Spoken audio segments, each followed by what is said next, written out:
She told me, "You're overreacting. He's only my work husband."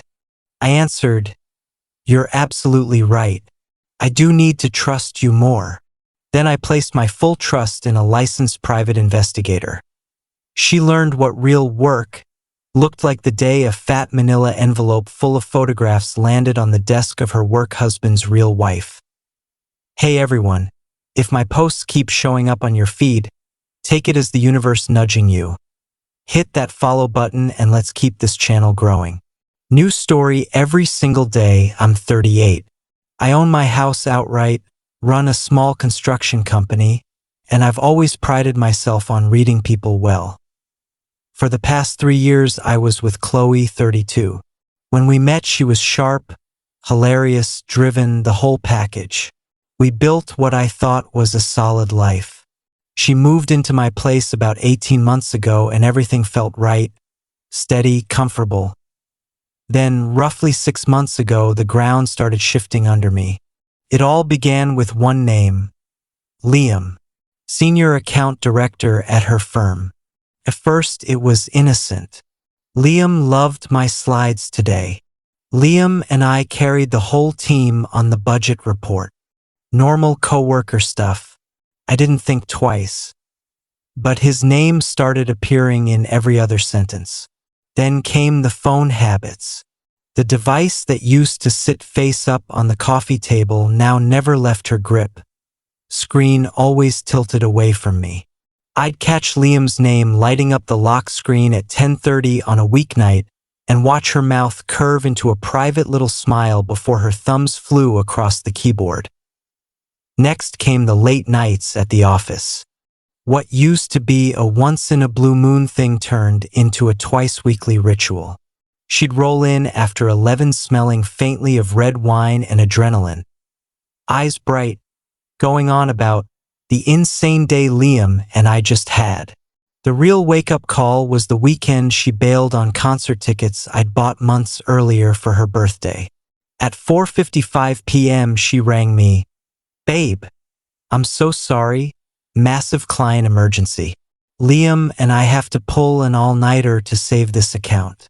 We literally have no choice." I heard cars honking in the background. Definitely not inside the office building. When I gently pointed that out, her tone flipped to ice. "I'm in an Uber heading back right now. Do you seriously not trust me?" I swallowed the cost of the tickets. She strolled in after 1 a.m., full of apologies but zero actual remorse. The final red flag before I said anything was an inside joke at a friend's cookout. Her phone buzzed. She read it and let out a deep, delighted laugh. Our friend's wife asked what was so funny.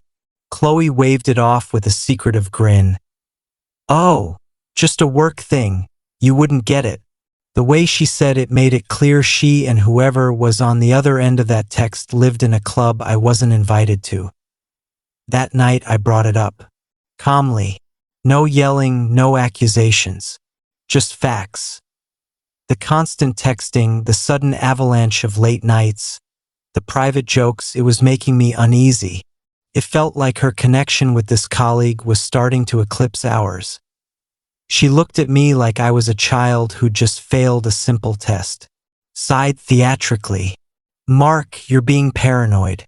He's just my work husband. Every woman has one. It's completely platonic and harmless. It's how we survive the stress at the office." I repeated the phrase work husband just to feel how wrong it sounded in my mouth. "I'm your actual partner, Chloe. The person you live with, the person you say you're building a future with. You don't need a pretend husband at work." She rolled her eyes so hard I thought they might stick. "This right here is exactly why I didn't want to tell you. You're jealous and insecure. You need to trust me." Something inside me went very still and very cold. I realized arguing further would only cement me as the irrational, controlling boyfriend in her story. So I did the opposite. I softened my face, gave a small ashamed smile and said, "You know what? You're right. I'm sorry. I'm letting my imagination run away with me. I'll work on trusting you more." Instant relief flooded her face. She practically bounced over to hug me. "Thank you, babe. I knew you'd get it.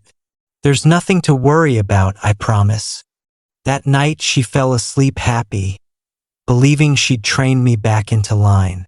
I stared at the ceiling until 4 a.m. and made a plan. The next morning, while she was in the shower, I opened my laptop and started researching the highest-rated private investigators in the area that specialized in infidelity cases. I found one run by a former police detective named Sarah. 5-star reviews across the board. I filled out their secure contact form. By noon, I had a reply. I took the consultation call from my truck between job sites. I laid everything out for Sarah. The work husband, the sudden schedule changes, the dismissive attitude when I brought it up.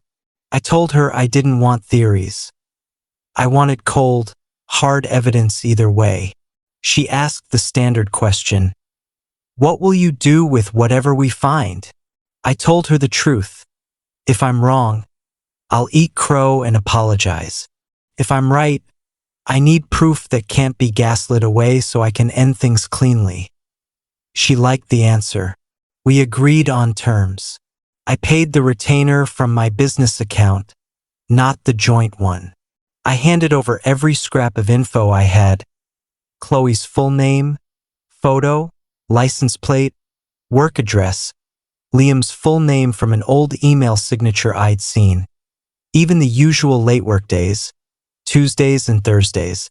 Surveillance started the very next day as soon as Chloe believed I'd swallowed her story. It was like someone removed the brakes. The late nights doubled.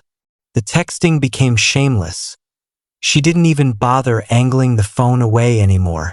She was glowing with the confidence that she'd won. Maintaining the act for those weeks was brutal.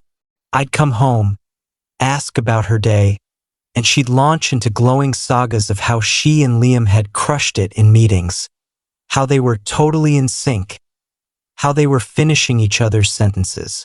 I'd nod, force a smile and say, "Sounds like you two make a great team," while my insides twisted. 2 weeks in, Sarah sent the first batch. A password-protected PDF and low-light photos. Tuesday, they left the office together at 5:35 p.m., got into Liam's SUV, drove to an upscale wine bar downtown, sat side by side in a booth, bottle of Pinot, her hand resting high on his thigh, his lips brushing her ear. Thursday, different bar, darker, his arm locked around her waist. A long makeout session caught on camera outside before they disappeared into his car. Bonus detail Sarah dug up. Liam was very married. Wedding ring clearly visible. 2 kids. House in the suburbs. His wife's name, Jennifer. The photos didn't break me. They freed me. Doubt was gone. I called Sarah and told her this was solid. But I needed the kind of evidence that ends any possible denial. I also asked for a full dossier on Jennifer. Address, routines, everything. Money was no object. 3 more weeks of Oscar-worthy acting from me. Chloe got sloppy.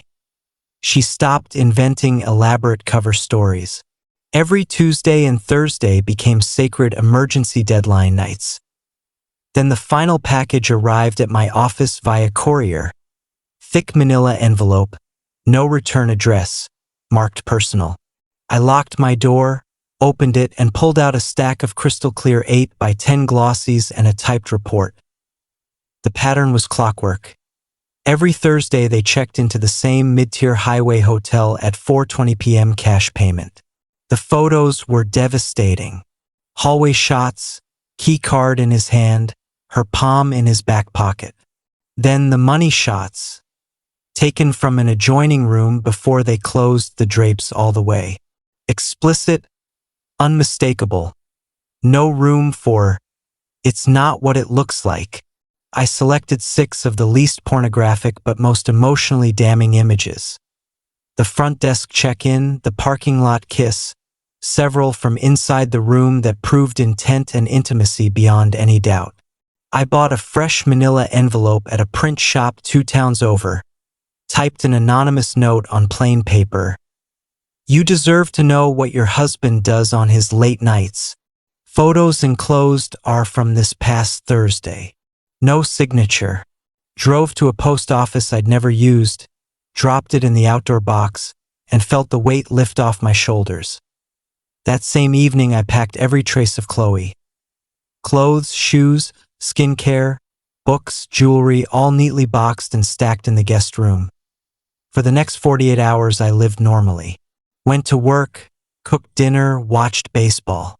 Chloe floated around planning our weekend, completely unaware a letter bomb was traveling through the mail straight to the other woman's doorstep.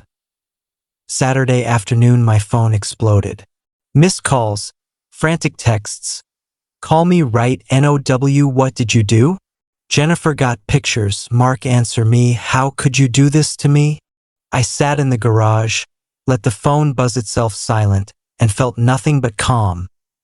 She came home around 11 p.m. that night looking like she'd been hit by a truck. Mascara tracks, shaking, wild-eyed. What did you do? She screamed as I closed my book. Not sure what you mean. Jennifer knows everything. Liam's life is destroyed. Someone sent her photos. You hired someone, didn't you? I stood up slowly. You told me to trust you more, remember? So I hired a professional to help me do exactly that. Turns out my paranoia was pretty well founded. He wasn't just your work husband after all. The color drained from her face. You've ruined everything. No, Chloe. You ruined everything the first time you climbed into that hotel bed. I just made sure the lights came on. Your stuff is packed in the guest room. I want you gone by tomorrow night. She cried, begged, threatened, claimed she had nowhere to go. I suggested she call Liam. Turns out Jennifer had already kicked him out, frozen the accounts, and he was blaming Chloe for the whole mess and refusing to take her calls. Her dad showed up Sunday with a pickup truck, wouldn't make eye contact with me, loaded the boxes, and they drove off. I never saw her again. Epilogue. For months later, lawyers sent formal notice ending cohabitation and barring contact. Word trickled back through the grapevine. Jennifer reported the affair to Liam's HR. Internal investigation, violation of conduct policy. Liam fired on the spot. Chloe, drowning in workplace gossip and shame, resigned a week later. Liam's divorce was nuclear. Jennifer had the photos. She kept the house, the kids, most of the money. He's renting a studio apartment 2 hours away. Reputation toast. Chloe moved back into her parents' basement at 32, unemployed, dumped by her married lover, and widely known as the homewrecker. I changed the locks for fun, rearranged the furniture, and the house finally feels like mine again. Quiet, peaceful. I never wanted petty revenge. I just wanted the truth to reach every person who deserved it. I delivered an envelope full of facts to the one address that had been kept in the dark. They built the bonfire themselves, one lie at a time. That I simply handed over the match, stepped back, and watched their carefully constructed fantasy burn to the ground. And from a safe, quiet distance, I have to admit, it was one of the most satisfying things I've ever witnessed.